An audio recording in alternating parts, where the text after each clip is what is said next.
determinación de la altura de la presa, o sea, que eso esté correctamente hecho, va a determinar la,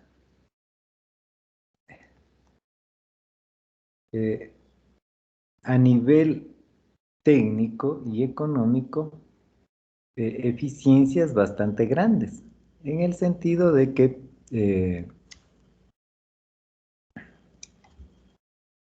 digo, eh,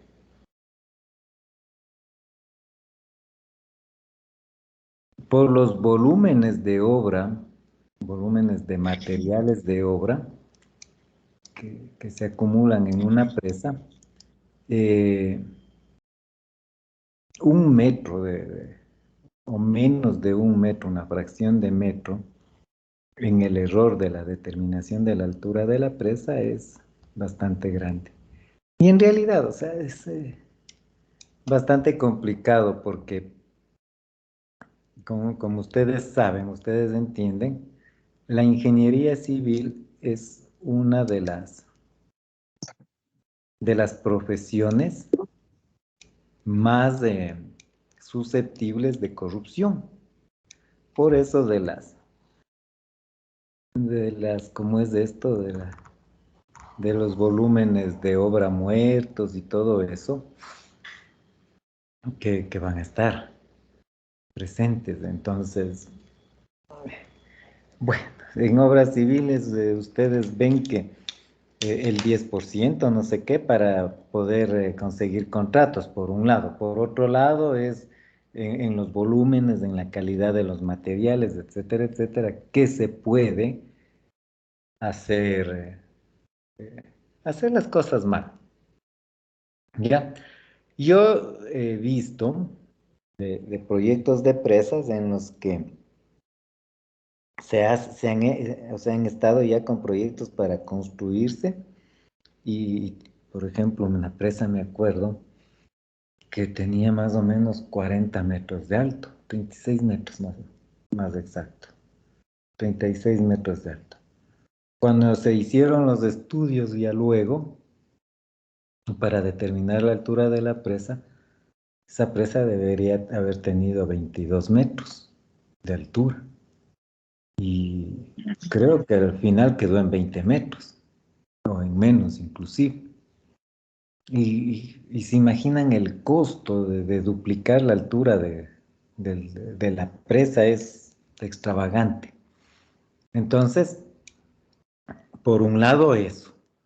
Por el otro lado es que determinada la altura de la presa, se pueden determinar todas las otras obras, o las obras complementarias. Los aliviaderos, se puede determinar el resto. O sea, es el primer paso ya en el diseño mismo de la presa. Bien, bueno, nosotros estamos conscientes de que por concepto la presa es la estructura que le cierra el paso al río, ¿no es cierto? Y que se acerca con un caudal hacia el embalse. Y en el embalse se acumulan los valores, se acumulan los valores de los caudales para cumplir eso de poder almacenar en época de invierno, de abundancia de agua y poder gastarla en épocas de déficit. Sin embargo, de eso, no todo lo que está en el embalse es factible de consumir. Lo mismo pasa en un reservorio. Vamos viendo. Eh, Estamos de acuerdo, o sea, sabemos de conocimientos básicos que el agua que trae el río no es solamente agua, o sea, el caudal del río, mejor dicho, es un caudal sólido más un caudal líquido, al revés, es un caudal líquido más un caudal sólido, porque el río trae sólidos en suspensión, sólidos de arrastre, trae palizadas, trae material orgánico y material disuelto, como por ejemplo los coloides y todo eso. Al llegar al río, estos materiales, todos estos, al llegar al embalse, perdón, todos estos materiales se van a ir sedimentando, porque el embalse tiene velocidad cero y por lo tanto se convierte en un sedimentador gigante. Entonces, es obvio que en la cola del embalse, en esta parte se van a ir quedando los materiales más grandes, las rocas grandes de sólidos de arrastre, las palizadas, acá en la cola del embalse, y seguirán avanzando los materiales más finos, hasta cuando al pie de la presa vamos a tener material fino. Muchos ya serán flocks. Bien, sin embargo, nosotros para cuestiones gráficas, un poco didácticas, vamos a asumir que este volumen de sólidos se va a almacenar todo acá abajo, solamente por cuestiones prácticas. Entonces, vamos a partir de que tenemos el nivel del fondo del río, ahí. Y entonces, por conveniencia, vamos a asumirle, es asumido, no es que sí sea cierto, pero que al pie de la presa y por cuestión de densidades, lo primero que va a estar es el volumen de sólidos. Y este volumen de sólidos va a determinar también una altura de sólidos. Bien. Luego vamos a ver cómo determinamos cada uno de estos valores, así rápidamente. La siguiente situación que tenemos que resolver es que si nosotros tenemos una conducción luego de la presa, o sea, captamos el agua, tenemos que conducirle a presión, ya sea para agua potable o específicamente para hidroenergía, que es la más común, o sea, de captaciones a presión. Vamos a tener que poner un tubo aquí y este tubo va a tener un diámetro establecido.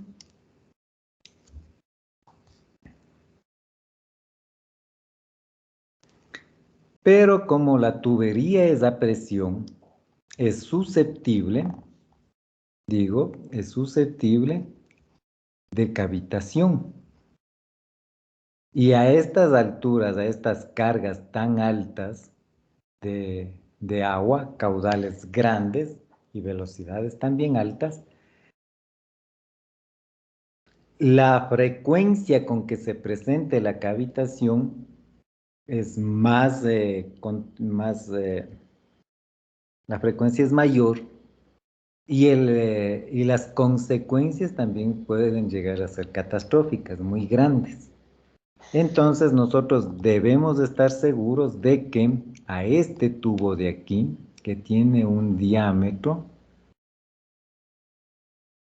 no le ingrese el, el aire.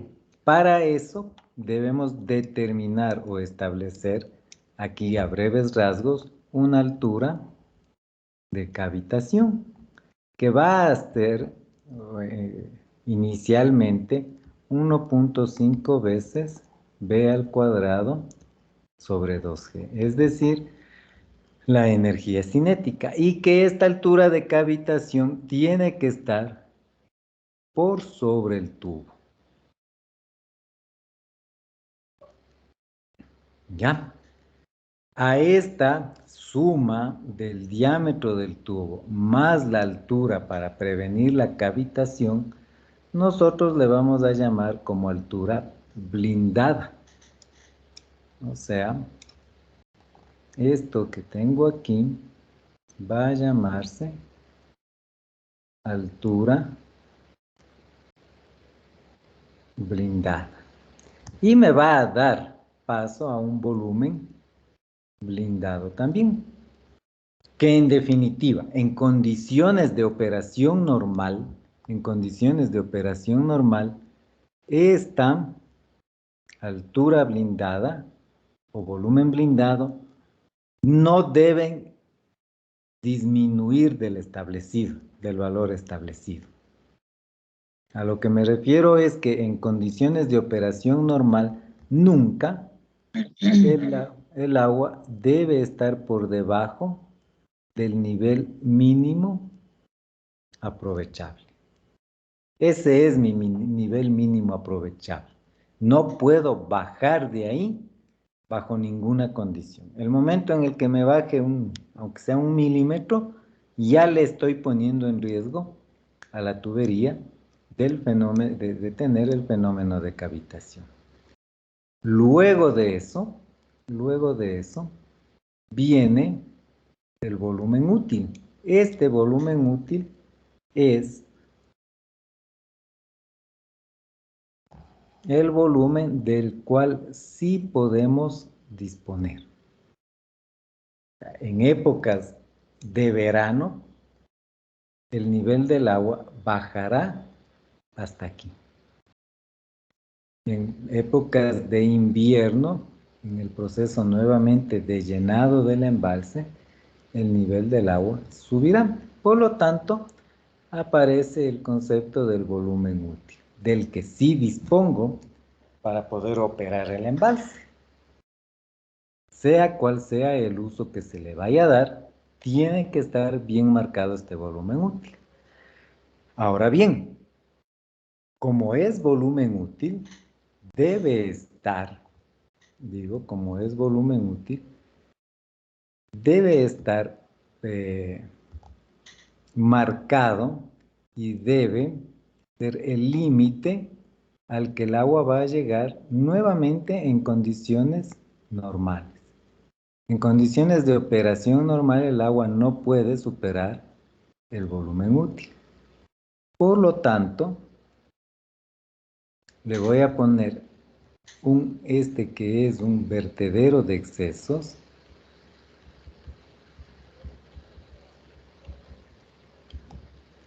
o aliviadero, que va a tener un perfil hidrodinámico, obviamente, y entonces la cota, aquí vamos a poner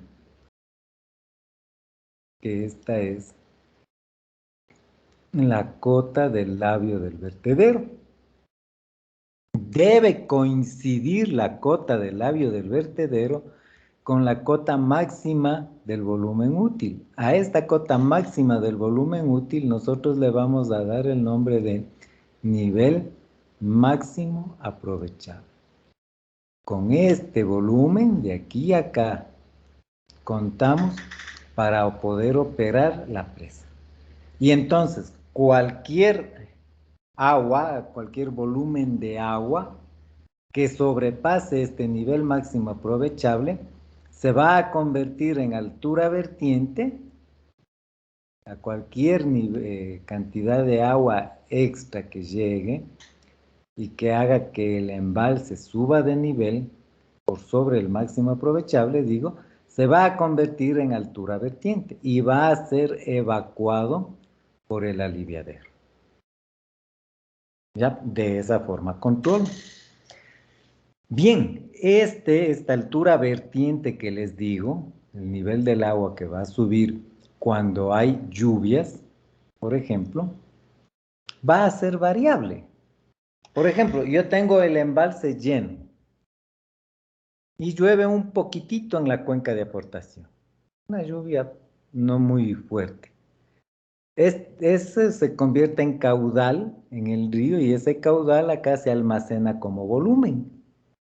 Pero como está esto de aquí, el nivel, el aliviadero, entonces sube un poquito el nivel del agua y el aliviadero empieza a trabajar con una lluvia pequeña. Pero cuando existan lluvias bastante grandes, lluvias importantes, que vendrían asociadas al periodo de retorno, sea, ya lluvias intensas, esta altura puede volverse considerable, o sea, puede volverse ya importante. ¿No es cierto? Insisto, nuevamente, esta altura va a convertirse, va a transformarse en la altura vertiente por el aliviadero. ¿Sí? Y entonces, esta altura se determinaría como, bueno, por un lado es el volumen de crecida y esta sería la altura de crecida comparada acá. Altura de crecida y que tendríamos con una, que me he olvidado de poner, altura útil.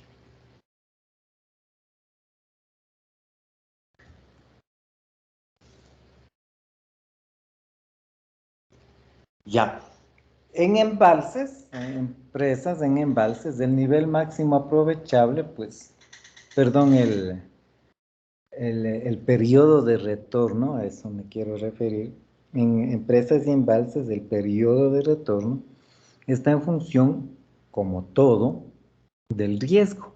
O sea, todo lo que es periodos de retorno y esas cosas me sirven es para evaluar las condiciones, cómo se va el posible comportamiento de las estructuras frente a condiciones extraordinarias. Y esas condiciones extraordinarias están asociadas a un tiempo, un periodo de retorno, que significa el tiempo en que serán sobrepasados esos valores. Probabilística, probabilidades de. Entonces, empresas de gran tamaño, empresas muy importantes, muy necesarias para algunos sectores, para algunos países, y que estén muy cerca, que puedan afectar a infraestructuras, ciudades, cultivos, se consideraría presas de alto riesgo. Y el periodo de retorno estaría llegando a los 1000 años. Ya. Dejemos hasta mientras eso ahí, luego volvemos a razonar sobre lo mismo. Como ya está el embalse y todo, se generó la laguna, está la presa, perdón, se generó una laguna artificial, pero esta laguna artificial tiene o va a tener eh, interacción con el viento. Mientras mayor es la distancia de contacto entre el viento, moviéndose el viento con respecto al espejo de aguas del embalse, se van a generar olas. ¿Qué es lo que sucede? ¿No es cierto? Normalmente, y vemos olas en el mar y aquí estamos exagerando un poco la situación. Y les decía, mientras mayor es el recorrido, el contacto agua-viento, mayor será la altura de ola. Entonces, esto va a determinar aquí algo que no le podemos asociar con un volumen, pero que se llama la altura de ola.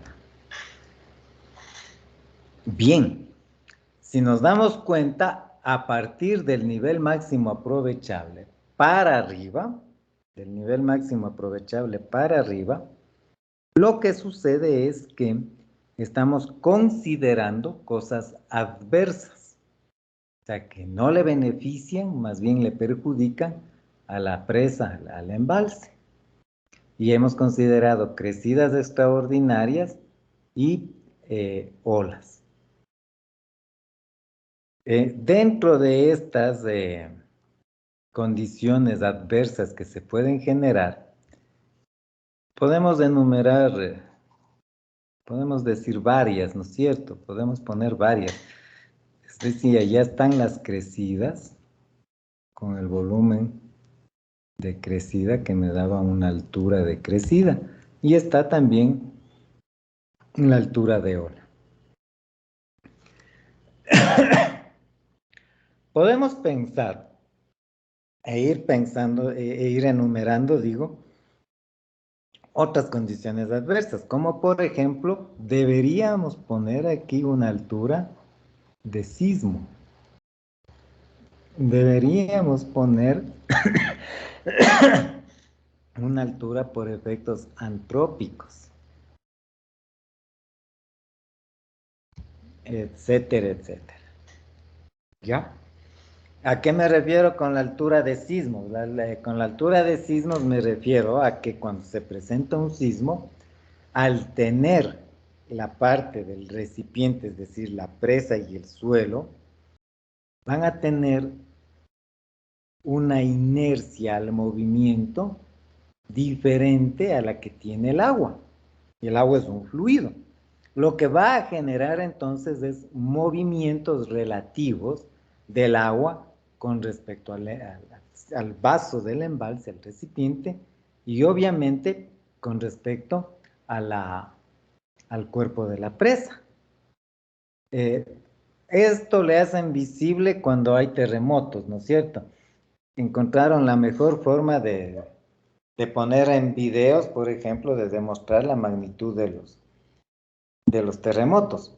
Y cuando hay terremotos, los videos más destacados, los más impresionantes son los de las piscinas. Y ahí se ve que el agua se está moviendo relativamente a la piscina y que se desborda incluso de la piscina. Entonces, bastante interesante, bastante importante, digo, poner la altura de los sismos. Luego, la altura por efectos antrópicos. Estas alturas pueden ser consideradas, por ejemplo, mala operación del embalse. O puede ser considerada como, por ejemplo, terrorismo, que quieran destruir la presa. Y así, algunas condiciones. Y podemos seguir poniendo una que otra causa más aquí abajo.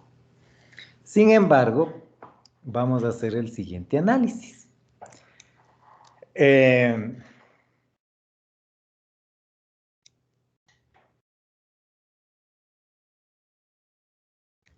El periodo de retorno para las crecidas,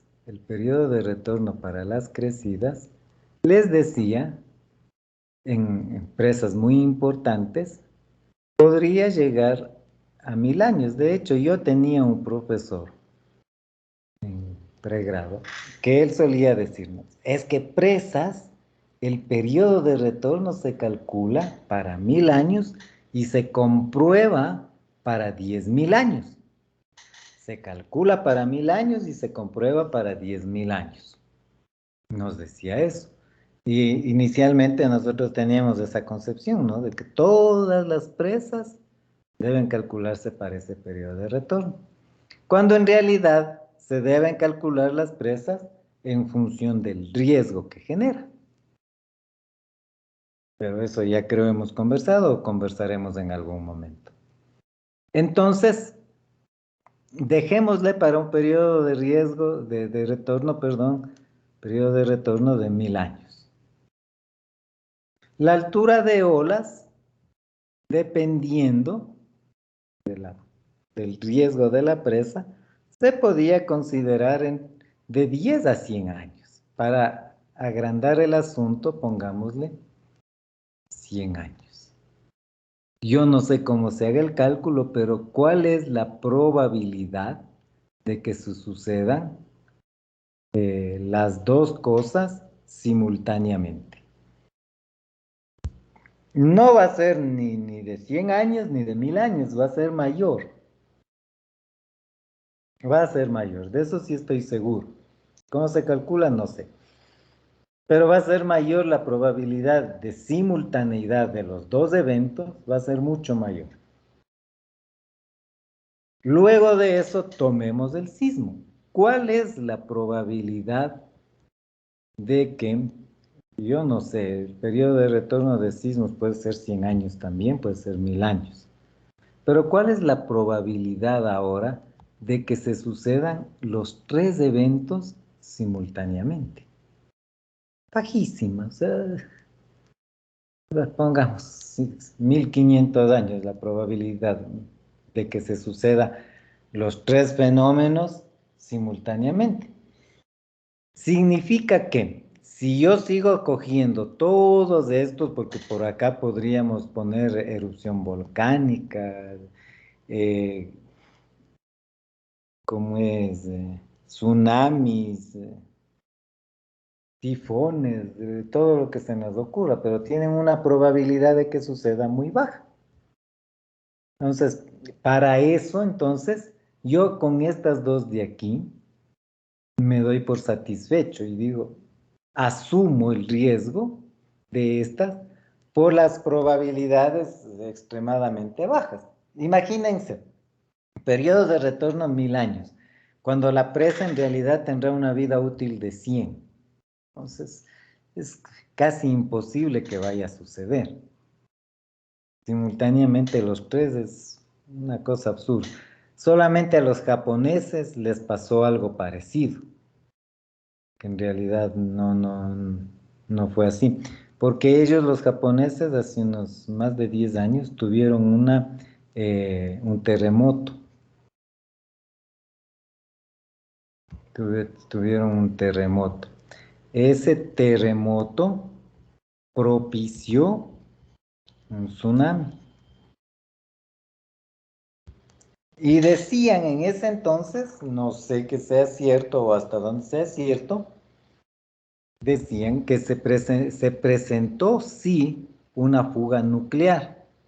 No me acuerdo el pueblo en el que hubo una ruptura, algo de eso, y hubo una fuga nuclear. Las tres cosas simultáneamente. Pero la una es previsible porque es consecuencia de la primera, o sea, el tsunami es consecuencia del terremoto. Ya me acuerdo que justo un compañero que en el pregrado le decíamos burro, estaba en Japón cuando pasó esto y él estuvo aquí en esto del accidente nuclear y los compañeros le decían que ya era burro nuclear. Entonces, la posibilidad, la probabilidad de que se sucedan así son muy bajas. Por eso es que asumimos acá solamente estas dos alturas. ¿Por qué? Porque son las de mayor frecuencia y las que están directamente vinculadas. Porque las crecidas son del agua y y el diseño de la presa es mucho que ver con hidrología. Ya, los vientos también. Ok. Ahora, obviamente hay que considerar otra cosa. No piensen que la cuestión de los sismos ya quedó ahí.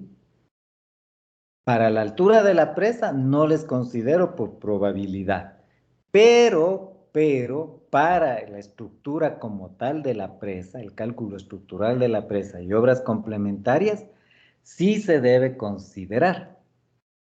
O sea, sí debe estar considerado en la estabilidad de los taludes, en la altura en las estructuras que haya de las torres de captación, los aliviaderos y todo eso. Ahí sí entra el factor de riesgo por los sismos. Bien, de todas formas, después de lo dicho, es muy probable que me haya fallado el cálculo o que por ahí se presente una de esas extraordinarias, esas cosas fuera de lo común.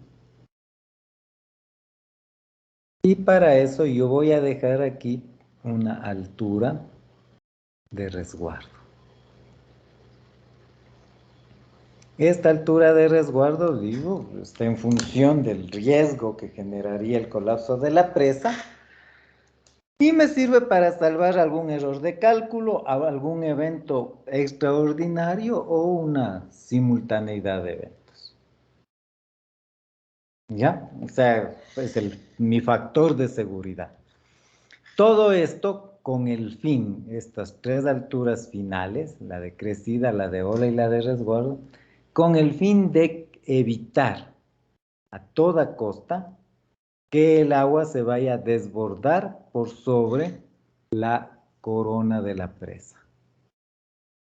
Entonces acá vamos a tener la cota o el nivel de la corona de la presa. ¿Ya? Entonces digo, bajo ninguna circunstancia el agua del embalse debe superar el nivel de la corona de la presa.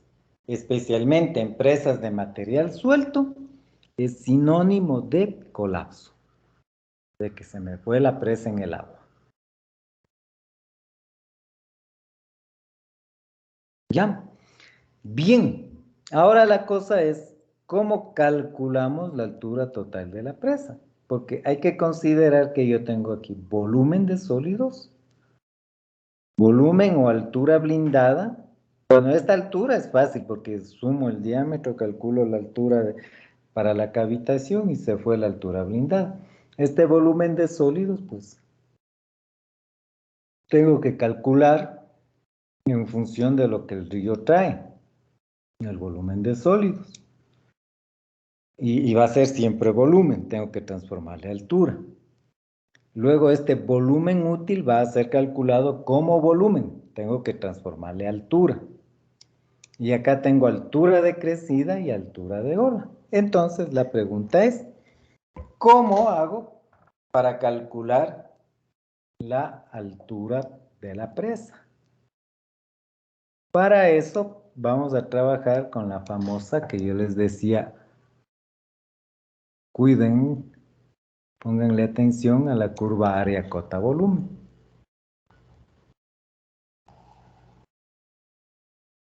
A dibujar aquí la tradicional.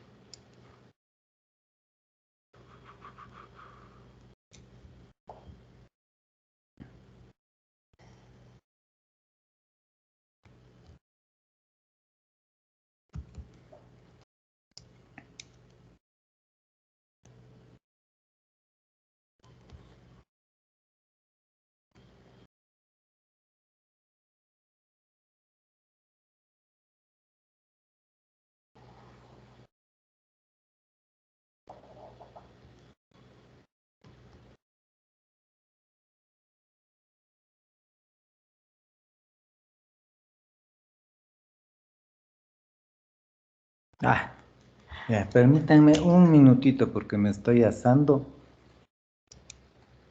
y me está dando sueño del exceso de calor.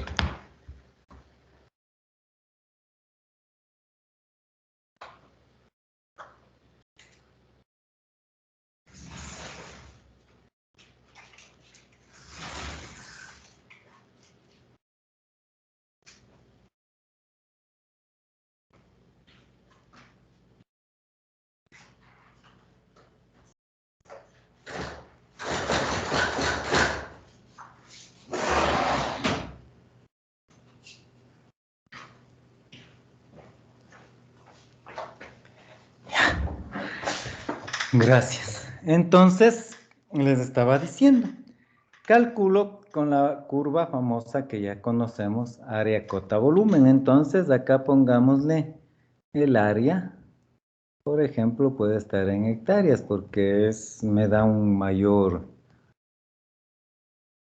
o sea, trabajo ya con hectáreas y puedo más o menos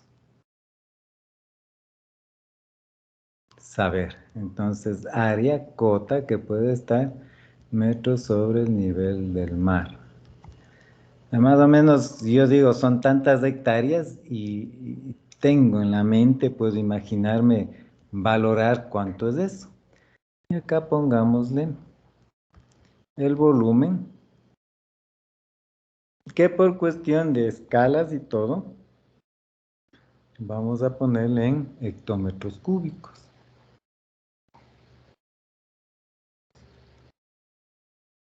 Ya. Entonces vamos a trabajar en esta curva.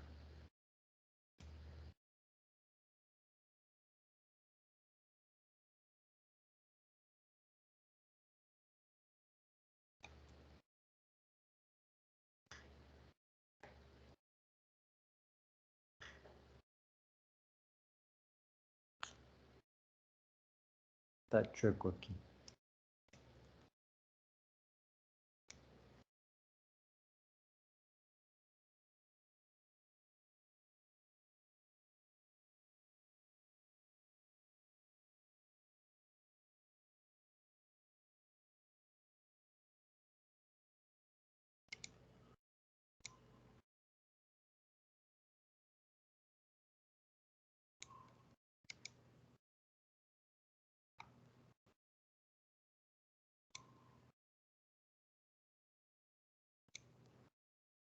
Ya. Listo. Entonces les decía, voy a poner, calculo el volumen. Ya vamos a ver cómo calcular el volumen. Ahí pongo el volumen aquí. Digo, este es el volumen de sólidos. Pongámosle así. De aquí a acá es el volumen de sólidos. Le interpolo a este volumen de sólidos y me va a dar una altura.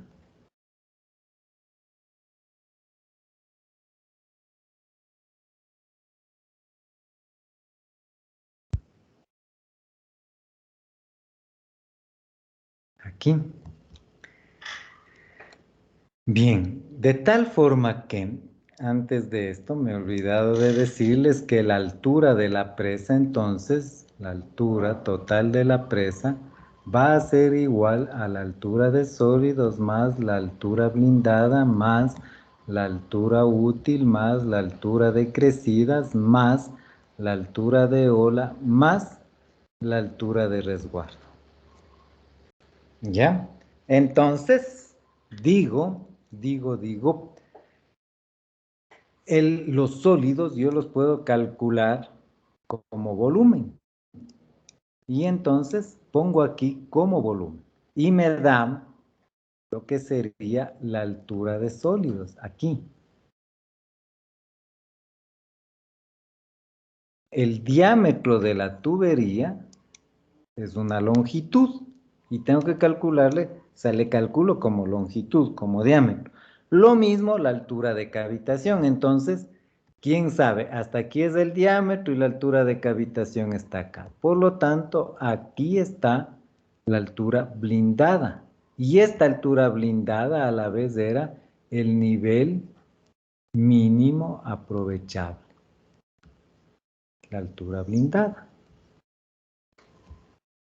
Bien, esto le calculé de aquí a acá así.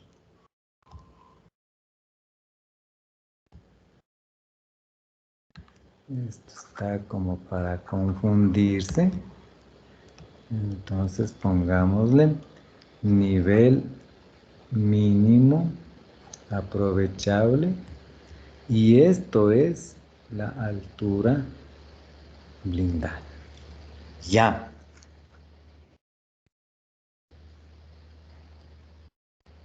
Luego de eso, ¿qué tengo? El volumen útil, pero el volumen útil lo puedo calcular como volumen, no como otra cosa. Entonces, tengo que regresarme al volumen y decir, vengo acá y regreso acá.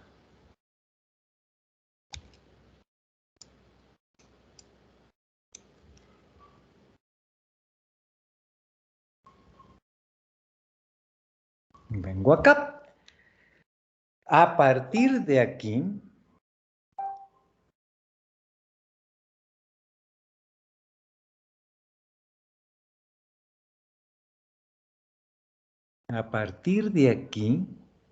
mido, digo, mi volumen de sólidos son 2, 4, 6, 8. Volumen de sólidos.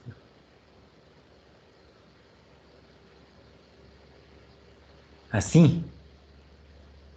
Ese es mi volumen de sólidos. Y entonces, nuevamente, a partir de ahí, vamos a interpolarle.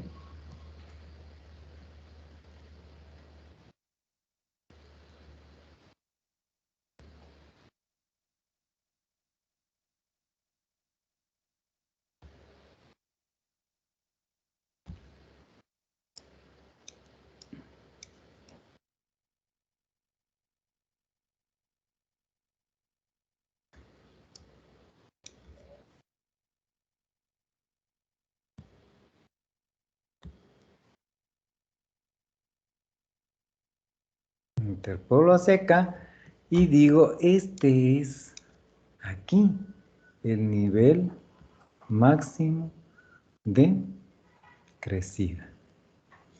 Y esto de aquí, acá, es la altura del volumen útil. ¿Cuántas cuadritos? ¿Cuántas unidades? 2, 4, 6, 8, 10. 10 cuadraditos.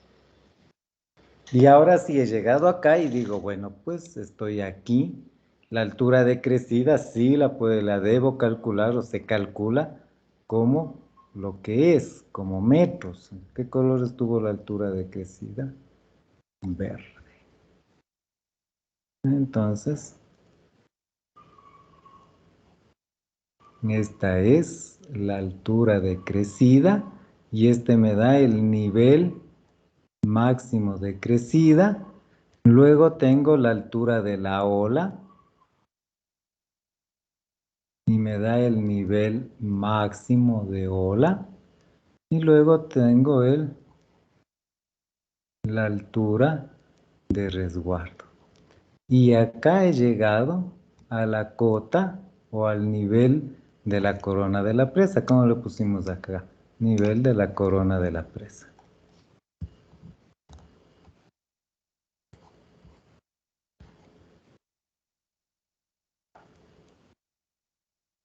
Que es ese de ahí. La suma de todos esos. Pero quiero aclararles una cosa. La suma algebraicamente sí es conmutativa. La suma aquí no es conmutativa. Y el cálculo se debe hacer siguiendo la secuencia que les dije. O sea, primero calculo el volumen de sólidos y le convierto en altura. Luego calculo la altura blindada. A esa altura blindada le convierto en volumen hasta aquí. A partir de ahí calculo el volumen de sólidos. Luego interpolo, calculo el nivel máximo de crecida, de máximo de aprovechamiento. ¿Y por qué puse?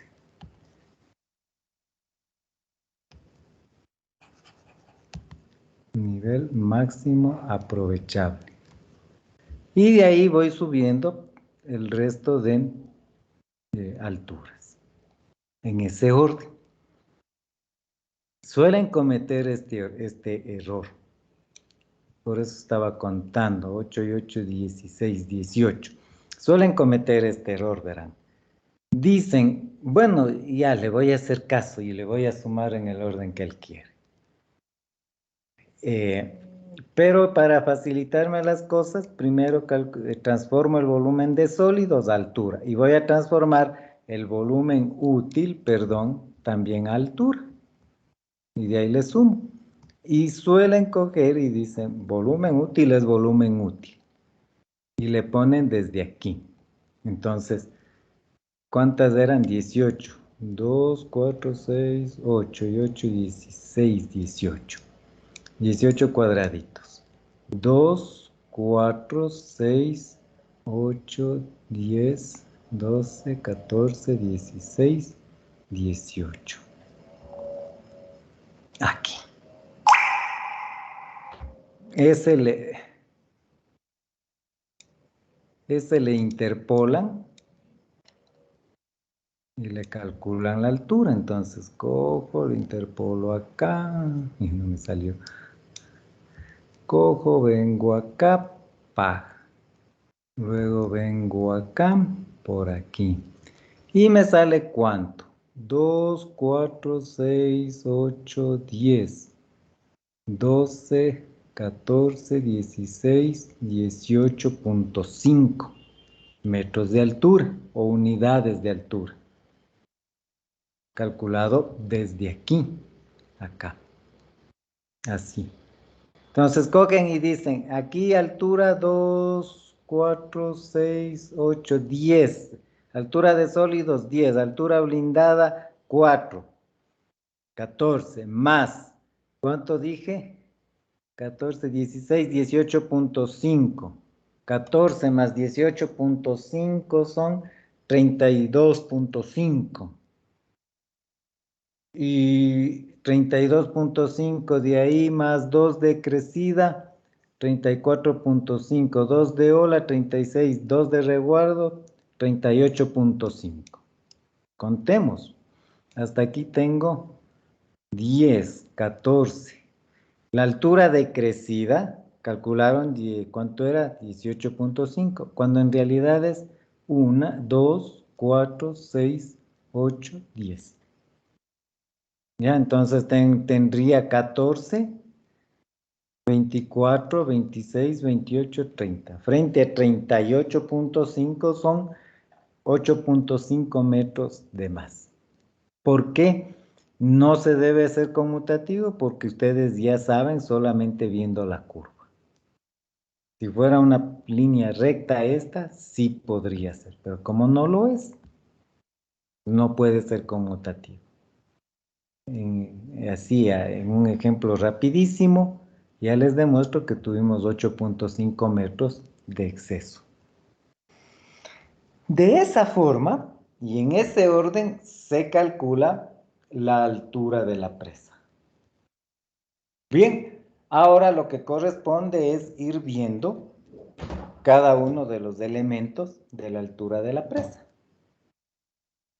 Entonces voy a borrar acá especialmente esto de acá para poder ver lo de los sólidos.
Bien, verán, la altura de los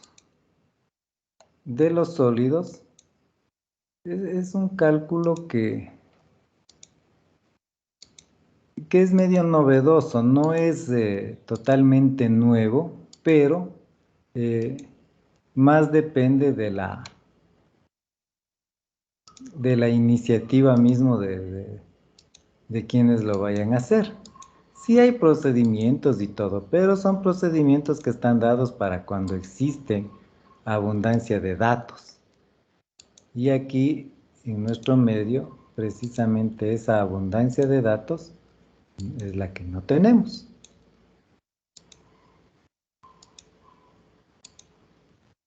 Y nos va a permitir determinar el tratamiento que se le vaya a dar al volumen de sólidos que llega al embalse. Bien, vamos a quedar claros en varias cosas. Les decía, se convierte el embalse en un sedimentador gigante y entonces van a irse almacenando los sólidos a partir de aquí. La materia orgánica de las palizadas, rocas, material más fino, material cada vez más finos, y acá tenemos solamente los muy finitos. Es interesante el establecer esta diferencia de los volúmenes de sólidos que se van a ubicar a lo largo de la cola del embalse. Bien, entonces en determinado momento podría suceder que este volumen de sólido llegue a ser demasiado grande y que el volumen útil para poder almacenar el agua se vea muy reducido. Eso pasó hace años en la presidencia del arquitecto Sixto Durán Ballén, que ya creo es muerto. Eso pasó hace tiempos en Paute. Paute en ese entonces era la central hidroeléctrica La Niña de los Ojos del Ecuador. Y bueno, no cuestión de diseño, sino más bien cuestión de decisión política, que Paute había sido diseñado, o sea, esta es la presa para la central hidroeléctrica. Y acá arriba había tenido en los diseños originales una presa extra. Bueno, seguramente no muy trabajada, ¿no? Ya. ¿Qué sucedía? Paute, un río que tiene bastante arrastre de sedimentos, muy fuerte. Y entonces, los diseñadores se habían percatado ya de eso y diseñaron esta presa de acá, de tal forma que en esta presa se formaba un embalse y en este embalse se iban reteniendo todos los materiales sólidos. De tal forma que acá la presa, la central mismo, para la presa que da carga a la central hidroeléctrica, ya llegaba el agua libre de esos sólidos. Entonces se dio una mala coincidencia de que se presentó un invierno demasiado fuerte en ese sector, que digo, un verano demasiado fuerte, y también este problema de los sólidos.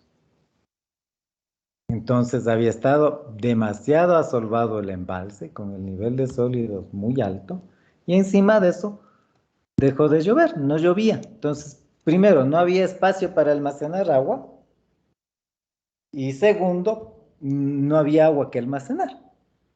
Y entramos en una crisis tan fuerte, energéticamente hablando, que había racionamientos de energía eléctrica. Nos racionaban y apareció la hora Sixto y todo eso. En la hora Sixto consistía más o menos como en Estados Unidos tienen la hora de verano. Aumentar una hora en el día. Lo que antes era las 5 de la mañana, ahora son las 6 de la mañana. Y para poder aprovechar de mejor forma la luz del sol. En eso consistía la famosa hora Sixto. Pero bueno, por ejemplo, ese fue una cosa bastante triste en la historia, porque tuvimos que enfrentarnos a eso, a lo de la hora pico y a que el Estado tenga que pagar por la energía eléctrica cantidades grandes a las barcazas de las termoeléctricas y así cantidad de problemas que hubieron. Pero bueno, luego el gobierno, ¿qué es lo que hizo? Contratar dragados para que saquen el material del embalse. Y finalmente después creo que siempre sí construyeron la presa de arriba. Entonces, nosotros al diseñar la presa, a nivel de prefactibilidad, debemos establecer parámetros, criterios para poder calcular la altura de la presa. ¿Por qué? Frente a la existencia de los materiales sólidos en el embalse, cuantificados, yo debo tomar decisiones. Por ejemplo, una decisión es el decir que el volumen de los sólidos puede quedarse retenido en el embalse todo el tiempo de la vida útil del complejo. Entonces van llegando sólidos, se van almacenando. Y si es que el volumen de sólidos no es representativo, pues no sucede nada. ¿Ya? La otra opción es cuando el volumen de sólidos es alto, es muy representativo. La otra opción consiste en dejar que se almacenen los sólidos por intervalos de tiempo cortos. Yo qué sé, 5 años, 10 años, 2 años, lo que sea. Y luego de eso, buscar la forma de evacuar esos sólidos del embalse. De esas posibilidades, la una es, de esas posibilidades digo, la una es que yo ponga una estructura final acá abajo, como una especie de desaguadero o desagüe de fondo, que voy a abrir obviamente en época de invierno, ¿no es cierto? Le voy a abrir a ese desagüe de fondo y voy a permitir la salida del agua. Pero en esta parte están los sólidos finos. Entonces, saco los sólidos finos, se los evacúo por ahí. La una manera. La otra manera es la que ya les había comentado que hizo el gobierno, es la de contratar dragados. Entonces llegan las barcazas con sus grandes bombas, sus tuberías que les introducen ahí al agua, tienen que llegar hasta el fondo, las tuberías, llegar bien al fondo y empezar a bombear y sacar el agua hacia la superficie. Esa es la segunda y debo programar cada cuánto se deben hacer los dragados. Para los materiales de arrastre, que consisten en ramas, estos de aquí, sólidos grandes, material pétreo grande, se podría pensar, a pesar de que va a ser superficial a lo largo de las orillas, pero se podría pensar en unos rastrillos gigantes que se les lanzaría o se les traería acá, se les lanza. Y estos rastrillos están aquí así. Luego, con un tractor, ala los rastrillos y van sacando el material. Y van sacando el material mediante arrastre hacia las orillas del embalse y de ahí ya verán para qué sirve y cómo se dispone de este material de ahí. Que serían las alternativas más factibles, más fáciles para controlar el volumen de sólidos. Pero bien, hasta ahorita hemos hablado de cómo controlar y todo eso.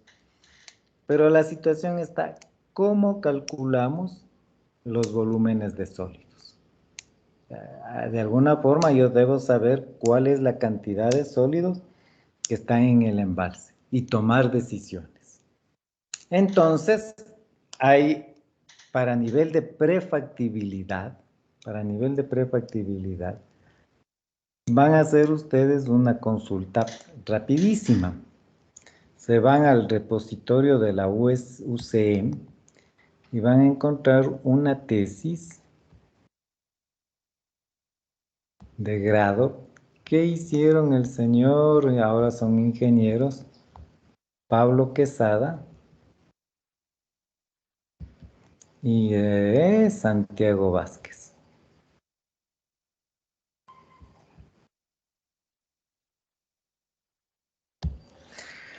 Pablo Quesada de Santo Domingo, Santiago Vázquez de Ibarra, me acuerdo clarito porque cuando redactaban la tesis, creo que se dividían, o sea, se dividían, era evidente que se dividían la tesis y el uno, por ejemplo, redactaba el capítulo 1, el otro el capítulo 2 y se notaba clarito la redacción diferente, porque el uno redactaba como costeño y el otro como serrano.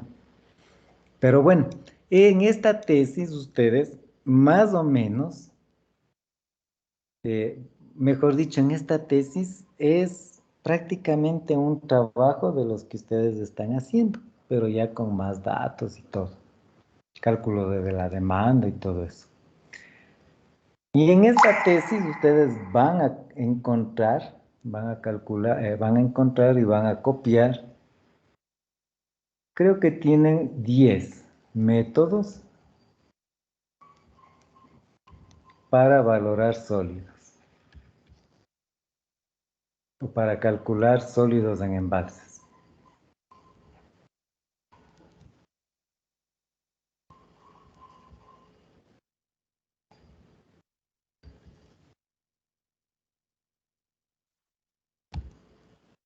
Para calcular sólidos en embalses. Entonces, para no olvidarme, de una vez subamos la actividad.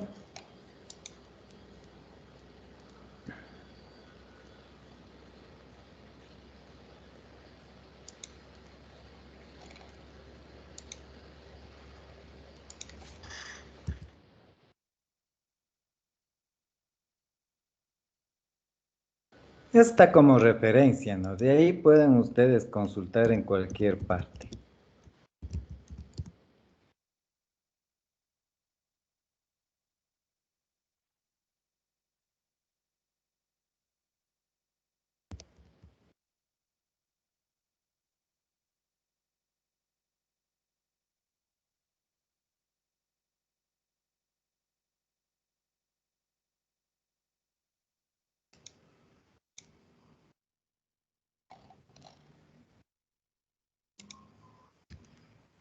Ya, entonces estamos listos con eso.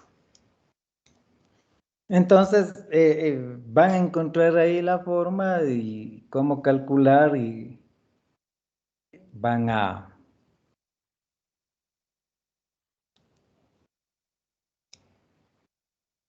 van a darse cuenta de que sí tienen algunos métodos desviaciones demasiado grandes, porque ellos calcularon con todos los métodos y encontraron desviaciones grandes. Pero estas desviaciones no son aleatorias, no corresponden a la diferencia que hay de los ríos, o sea, diferentes tipos de ríos. Entonces, la una se comparecerá mejor a una característica, a un tipo de ríos que las otras, y así. Pero bueno, en definitiva, luego, ya de que se ha pasado el nivel a este cálculo a nivel de prefactibilidad, pues se pasa a los diseños de factibilidad y diseño definitivo. En este caso, entonces, se debe calcular, entonces,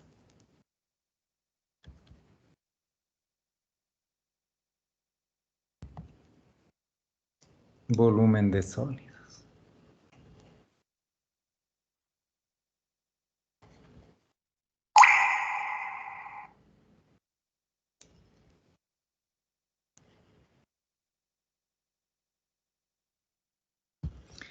Ya, como cada río es un ente independiente, es algo diferente, no se puede ya para estudios, niveles de estudio definitivos, eh, no se puede, ¿cómo es esto? Tomar fórmulas así, estadísticas, sino que se deben hacer estudios específicos para cada una de las, para cada caso, para cada río. Y estos estudios específicos van a consistir obviamente en trabajos de campo que son volumen, como es aforos, campañas de aforos. Y estos aforos van a ser aforos totales y aforos de sólidos. Ya. Con estos aforos sólidos yo voy a determinar, a saber cuáles son los caudales de sólidos que trae el río, caudales de sólidos que trae el río y poder proyectar para conocer el volumen de sólidos.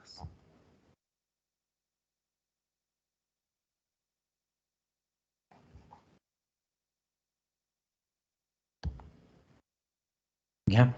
Y puedo proyectar ese volumen de sólidos, sí o no, para diferentes intervalos de tiempo. E ir viendo en la curva área cota volumen cuánto de altura de presa representa. Y de acuerdo a eso, ir tomando decisiones. Bien, ¿en qué consiste el aforo de sólidos? Normalmente, los aforos se hacen a lo largo de un año, por lo menos, hidrológico, para poder comparar con los datos establecidos en los anuarios hidrológicos. Los aforos de los ríos, los aforos totales. Ya quedemos de acuerdo que cuando nosotros hacemos un aforo o los datos que nos dan de los datos de los anuarios hidrológicos corresponden a aforos totales, es decir, agua más sólidos y cualquier otra cosa más que asome por ahí. Bien, entonces digo, ya a nivel de diseño definitivo, se deben hacer campañas. Métodos para hacer aforos de sólidos e investigado no hay muchos. Hay unos aparatos, bueno, dependiendo de la característica del río. Hay los DCS que me sirven para aforar ríos grandes. ¿En qué consisten? Por ejemplo, río Guayas, río Coca, que son ríos bastante profundos y que son navegables también. Entonces consiste en poner estos aparatos, los DCS, aquí y mediante una barcacita hacerles vadear varias veces el río. ¿Ya? Y entonces en ese vadeo del río, el aparato tecnológicamente, con el efecto Doppler, algunos de ellos, van midiendo la velocidad del agua y van sacando una batimetría del perfil del río, es decir, van lanzando señales, lanzando medidas, así, ¿ya?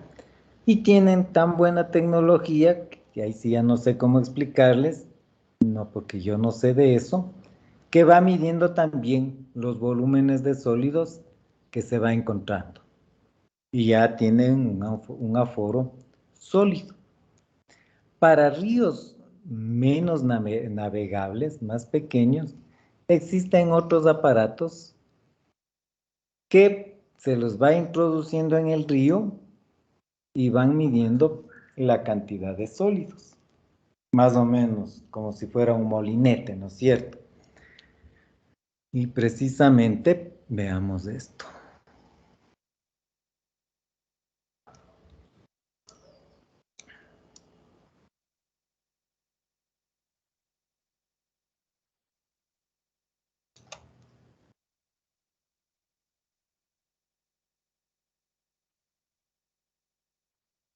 Ya.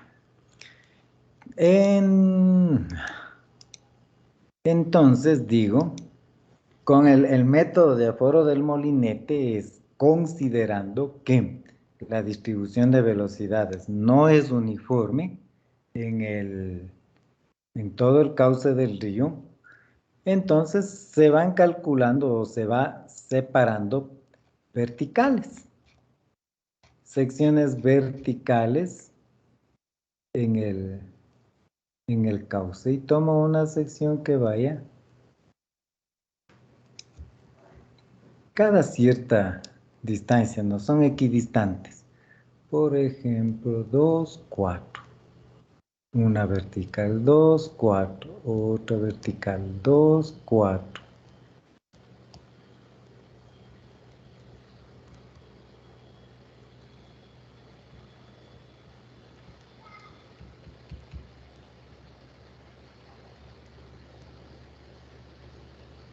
Ya.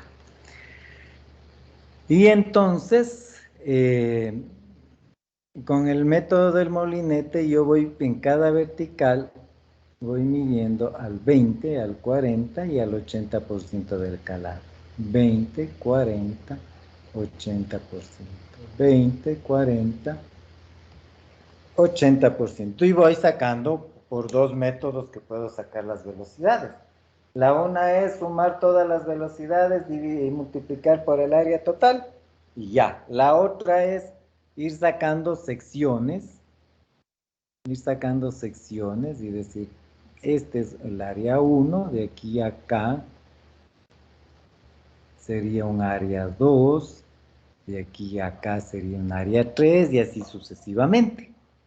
Y voy calculando, calculo de estas tres la velocidad media, multiplico por esta área 2 y ya tengo un caudal 2, caudal 1, caudal 2, 3, 4, 5, los que sean, y luego sumo los caudales y tengo el caudal total del río. Pero eso ya no está en este tema.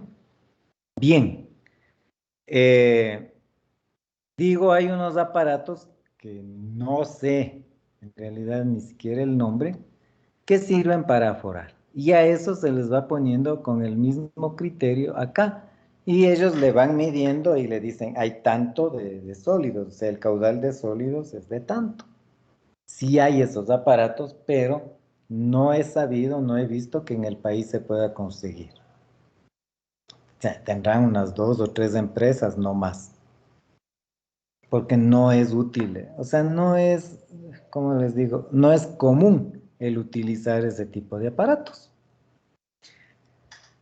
Les voy a conversar dos experiencias que hice yo eh, para foros de sólidos. La primera experiencia era en un cauce en un río, bastante pequeño por cierto, y por eso pude hacer lo siguiente.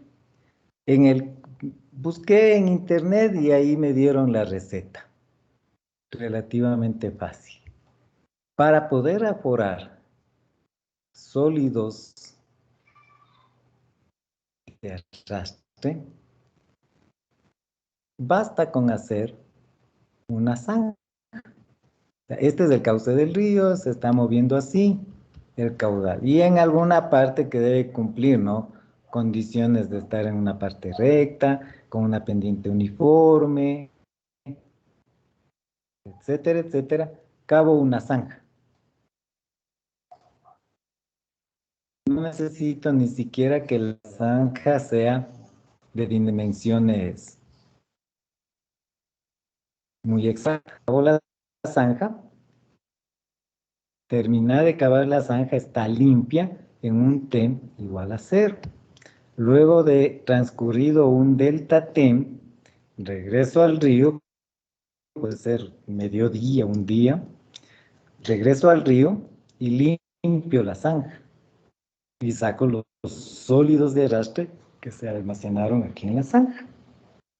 Ya, entonces tengo luego del delta T, he conseguido un volumen de sólidos. Ya, dividido el volumen de sólidos para el intervalo de tiempo, ya tengo el caudal de sólidos, pero esto es sólidos de arrastre.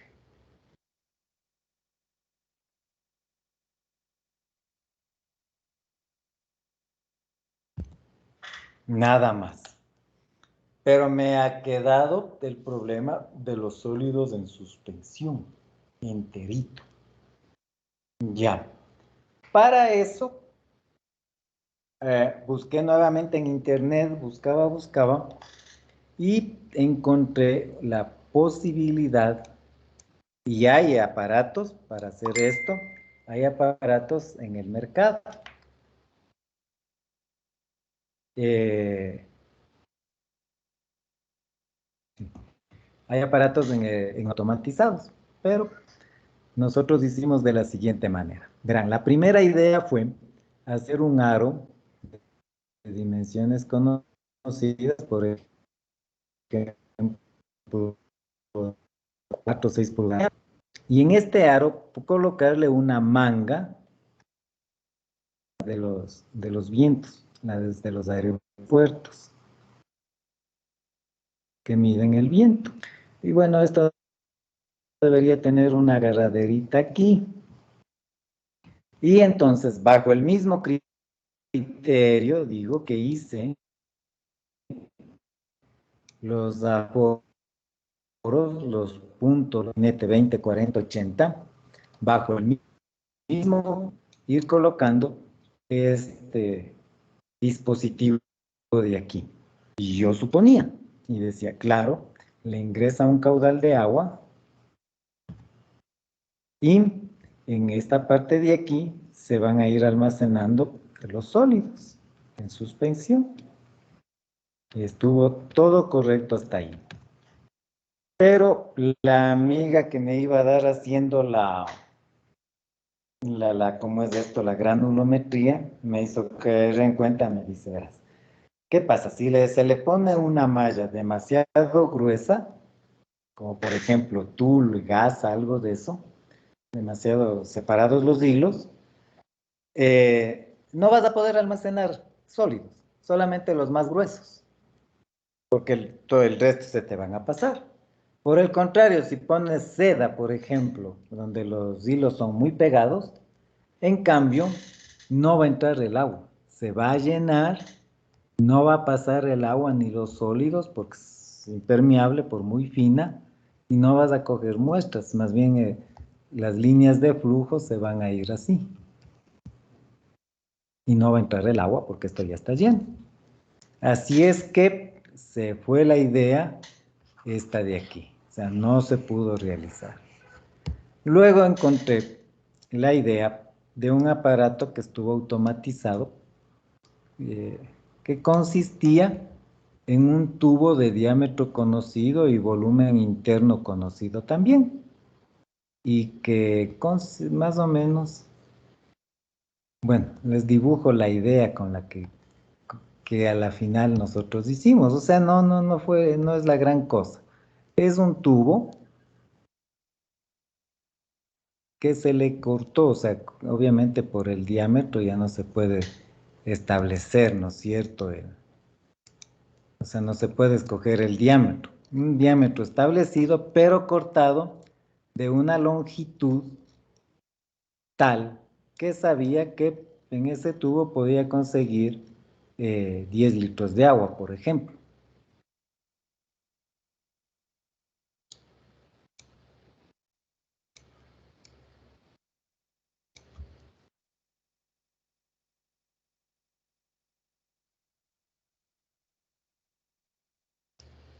Ya.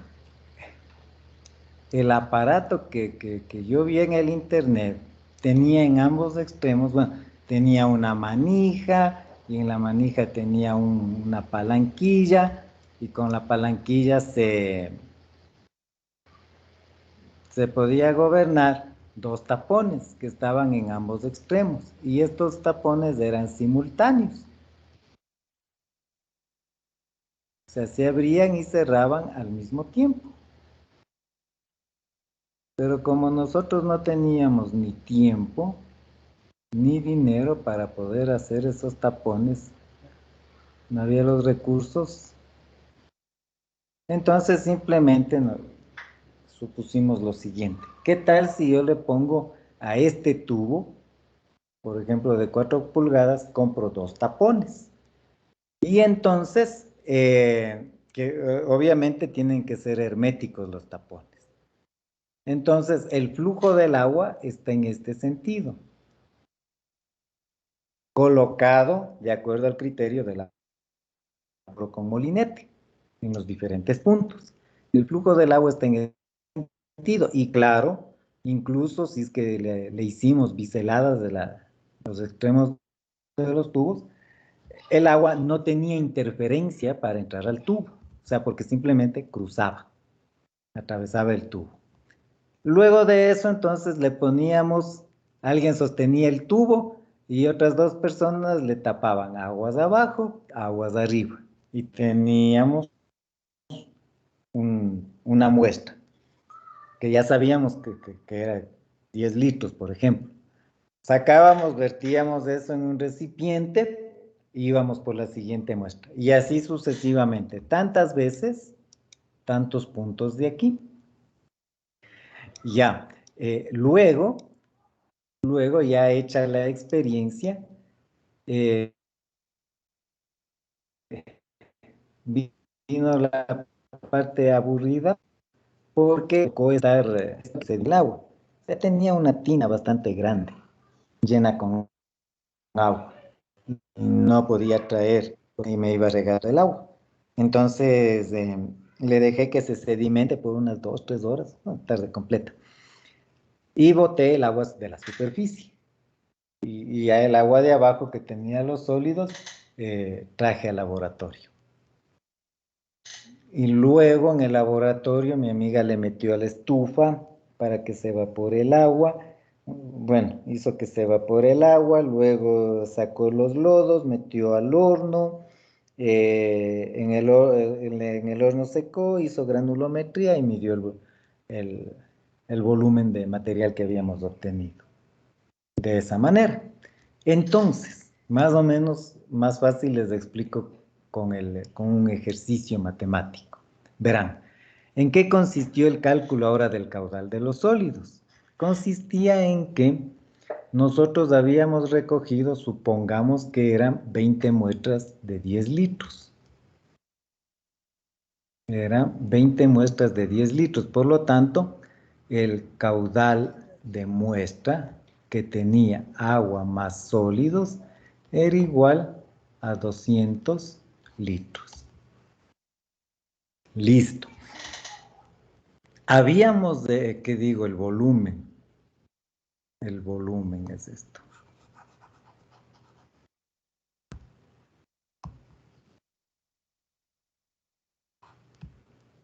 ¿Ya? El volumen de agua más sólidos. Luego de eso, mejor dicho, antes que eso, se había hecho un aforo total. ¿De dónde se obtuvo? Me voy a inventar un caudal de 5 metros cúbicos por segundo.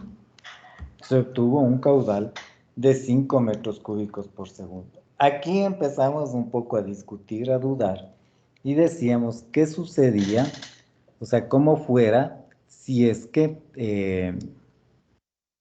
cómo deberíamos considerar a este volumen frente a este caudal. Entonces, lo lógico que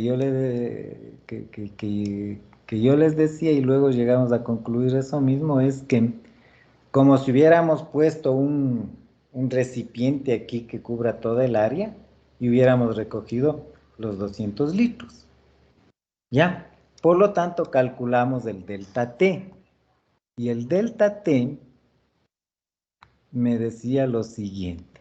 Si en un segundo recojo 5 metros cúbicos, 0,2 metros cúbicos, X segundos. Por lo tanto, me quedaba que el delta T era igual a 0, déjenme acordar, deme dividiendo 0,2 para 5, 0,04, ¿no? Sí. Sí.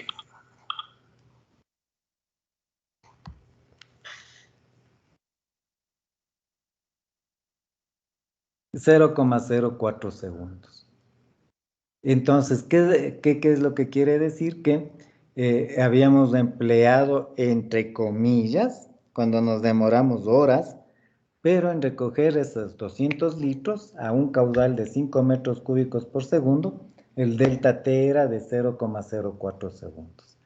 De esos 200 litros, hecho el proceso que les dije de secado y de todo eso, se obtuvo ya una masa y luego el volumen de sólidos, se obtuvo un volumen de sólidos igual a,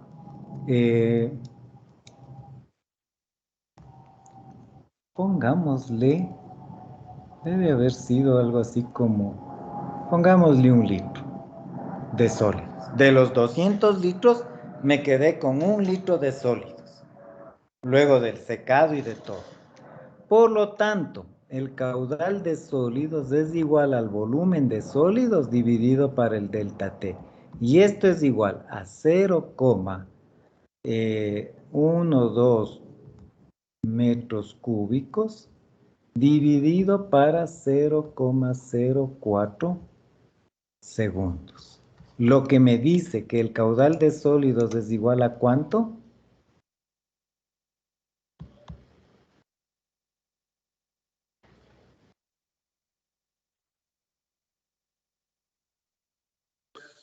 Cero coma cero veinticinco. 0,025 metros cúbicos por segundo. Listo. Ya tengo el caudal de sólidos. Ahora digo, todavía no me dice mucho. Y entonces empiezo a relacionar. Digo, si tengo que hacer una campaña de aforos, una cada mes, yo puedo sacar factores de sólidos para cada mes. Y voy a decir entonces el caudal de sólidos sobre el caudal total es igual a 0,025 sobre 5, ¿no es cierto? ¿Y eso es igual a cuánto?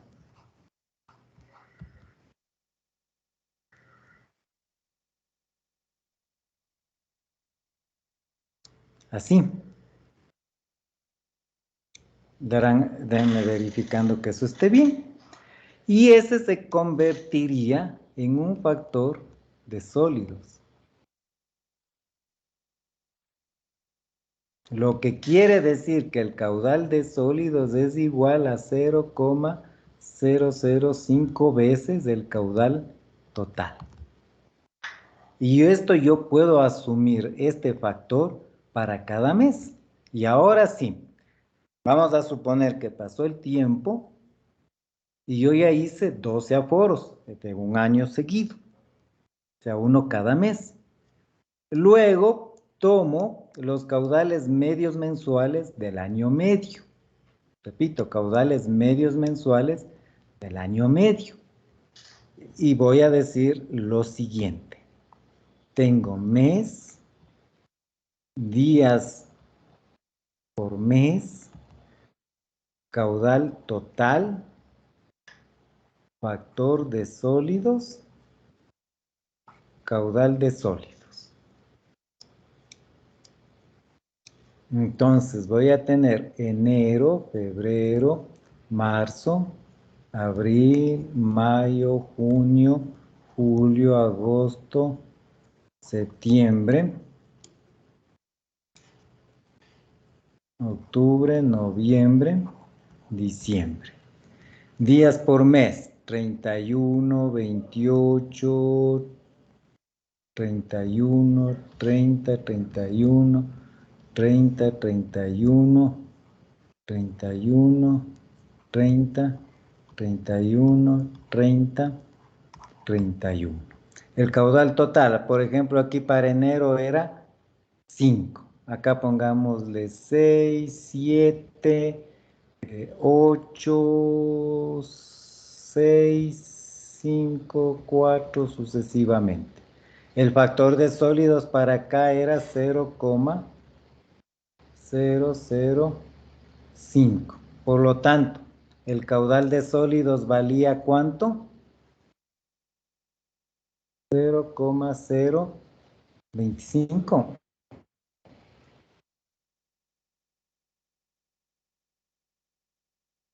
Sí, 0,025. Por lo tanto, voy a calcular el volumen de sólidos para cada mes. Y voy a decir es igual a 0,020 por 86.400 y 31. Y calculé el volumen de sólidos. A suponer que tuve un 0,07 y esto me da 7 por 6, 36, 0,036. Y me va dando los valores del volumen de sólidos. Tomo acá y hago la sumatoria de los volúmenes de sólidos. Y esto me va a dar un valor que significa volumen de sólidos por el año, por cada año. Luego de eso, entonces, vengo, mejor dicho, voy a ir multiplicando este volumen de sólidos por año, le voy a multiplicar, por ejemplo, por 5 años. Me va a dar un volumen de sólidos cada 5 años, para 5 años.